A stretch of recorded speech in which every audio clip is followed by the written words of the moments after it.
Uyu mukobwa uri kureba kuri sikirini yawe ni umukobwa wo muri Wizkid. Muri Wizkid yaramuzamuye barabyinana, batangiranye kera bakeza mu ndirimbo zisanzwe, zino ndirimbo z'abahanzi bakomeye cyangwa se n'aboroheje bakazikeza. Muri 2023 nibwo twatangiye kumubona cyane, ndetse na 2024 biba akarusho, aho twese twakundaga kumubona kuri sikirini zacu kuri TikTok tuzamura dusikororinga, aho twakundaga kubona ndetse n'abantu benshi baba bari kubyinana bitwa muri Wizkid, babyinana n'uyu mwana ndetse barabyinana, ndetse uyu mukobwa yabaga ari nka ufashe runini mu bakobwa bose babyinanaga muri iri tsinda. Gusa uno munsi hari ikintu cyiza kiri kumuvugwaho, ndetse abantu benshi bakomeje no kugenda rwose bavuga ati uyu mwana uyu mwana uyu mwana, ndetse murabizi neza yuko uyu mwana arambye no muri Wizkid, amaze igihe kinini abyinamo ndetse anagaragaza yuko abakunda cyane ndetse akunda no kubyina. Benshi twaramubonye twaramukunze, ariko ntabwo tumuziho amakuru y'ingenzi. Hari ibintu bivugwaho rimwe na rimwe bikaducika, ariko uno munsi navuze ati why not, nabyuka ngo nze mvuge ku muntu w'icyamamare ndetse ku mwana w'icyamamare ukunzwe cyane ndetse unafitweho ubusobanuro bwo kuba wamuvugaho ndetse abantu bakamwumva. Niyo mpamvu rero nanjye navuze ati reka ze tumuganireho. Reka mbabwire rero uko byagenze.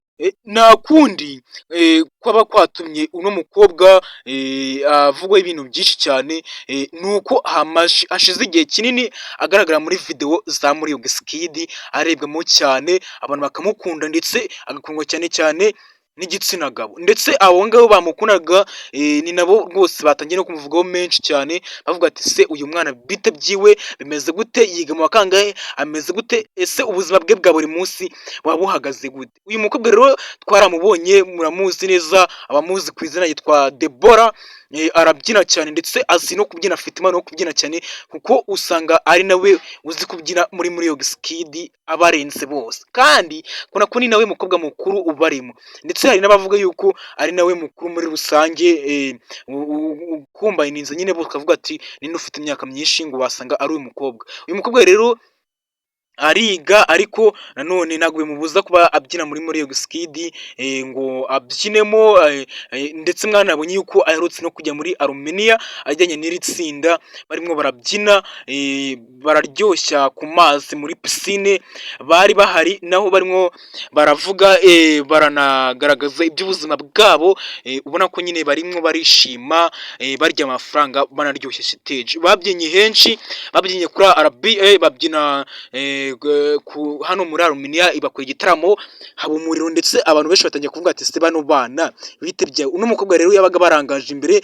yabaga ameze nkaho ari we emphasized waje imbere.